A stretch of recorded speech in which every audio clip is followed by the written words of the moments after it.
Some of the most challenging matters dealt with in the Family Court of Western Australia are those involving children. While living arrangements, care and time spent with children are amongst the most common areas of dispute, other factors can come into play too, like travel, schooling, even religion.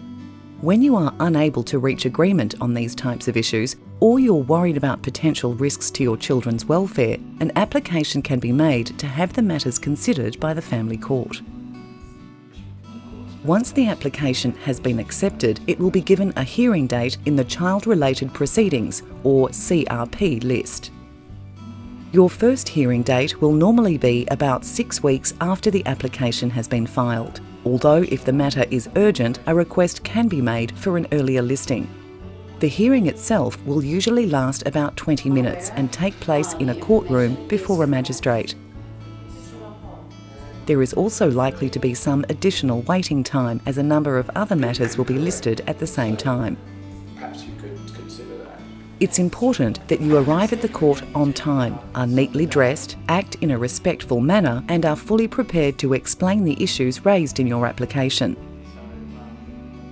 If either party to the dispute doesn't have a lawyer, it's recommended that they arrive early at the court to meet with the duty lawyer for advice or assistance.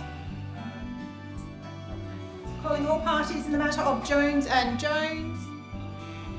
When your hearing is called, you will enter the courtroom and sit, with your lawyer if you have one, on one side of the courtroom, while any other party to the dispute will sit on the other side. If you have brought someone along for support, they'll be required to sit at the rear of the court. You should also be aware that it is not a closed court and other people may also be in the room. Under certain circumstances, it's possible to participate in the hearing by telephone, although this needs to be organised and approved well in advance of the hearing date. My name is Magistrate Jackson, and in most cases I will be the magistrate who will have the conduct of your matter until the trial or until the matter finalises. Also present in court will be a family consultant who sits in the witness box. Present in court today is Family Consultant Reid.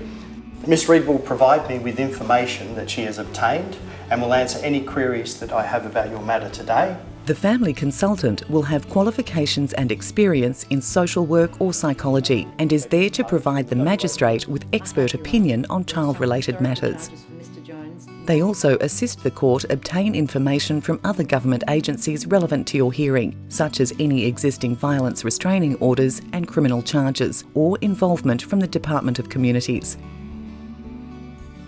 Today I will assess the best way to move the matter forward, and orders will be made setting out what you both need to do in that regard. If I consider it appropriate, I may make some orders in relation to the arrangements for your children. The magistrate and the family consultant will have read the documents that have been filed by the parties to the dispute, and the magistrate will consider a range of factors before proceeding. Have the applicant's documents been served on the respondent? If not, why not? Has the respondent filed documents in response? If not, the magistrate may decide to delay the proceedings in order for this to happen.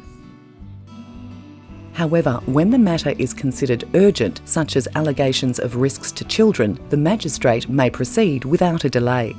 Have the parties discussed any of the outstanding issues this morning? The magistrate will also want to know whether or not the parties have come to some agreement or at least limited the issues in the dispute. So unless you have safety concerns, you are encouraged to speak to the other party or their lawyer before the hearing.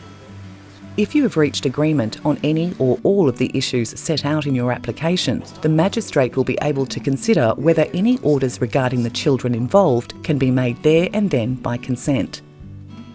If not, the magistrate may decide to make interim orders to secure the situation and instruct the parties to attend family dispute resolution if they haven't already done so. The magistrate will also consider risks to the children or to the parties themselves due to factors such as family violence, neglect, abuse, mental health issues, substance abuse and parenting capacity. If there are risks, the magistrate will ask the family consultant to schedule a case assessment conference, which is usually about 6 weeks later.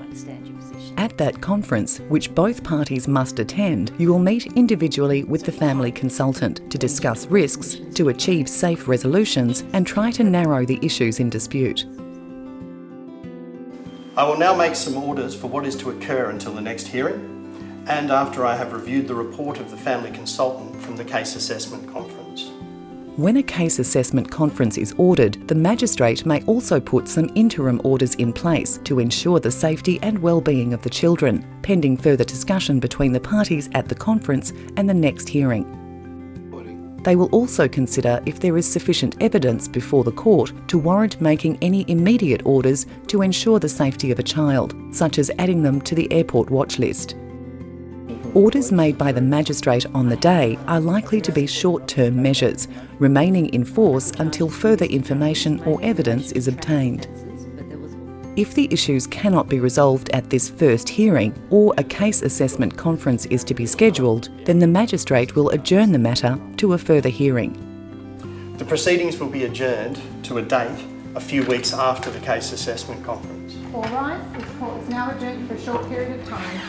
This can be either a directions hearing, which takes place after the parties have attended a case assessment conference, where there is the opportunity to try and negotiate with the assistance of the family consultant, or an interim hearing, where the magistrate will have further evidence from both parties and will therefore be in a position to make orders for more certain arrangements for the children.